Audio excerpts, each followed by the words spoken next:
ደሞ ያውና ፍቅረኛዬን ብታያት ተወጃታለሽ። አንተ ግን በደንብ ታውቃታለህ? ከተዋወቀን 5 ወራችን ነው። እንደ ድሮ ተጎድታ ማየት አልፈልግም። ከድሮ በጣም ብዙ ነገር ተምሬያለሁ። ያውና ፍቅረኛዬ ገንዘብ ተኮር አይደለች። እንደዛ ከሆነ ጥሩ ነው ወንድሜ። ይኸው ፍቅሬ መጣች።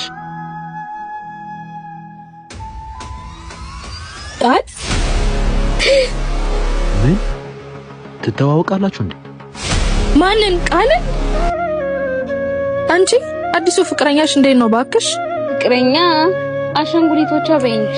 ኧረ ተው፣ በመጫወቻዎቼማ እንድትቀልዱ አልፈልግም። ያውማ ጥሩ ሰው ሆኜ ነው የቀረብኩት። አምኖኛል። በቅርቡ መኪና ሳይገዛልኝማ አልፈታው። ኧረ ግን ቃል ተይ፣ ሰው እንደዚህ ቢጫወትብሽ ደስ ይልሻል? ጀመረሽ ደግሞ። እሷ እኮ ቃል ናት። ባይሆን ብላትሽን ለኛ ማስተምሪ። ችግር የለውም። ባይሆን ዛሬ እሱን አገኘዋለሁ። ልዘገጃጅ። አንቺ እንደዚህ አይነት ሴት ነሽ? አይ አይደለም እኮ።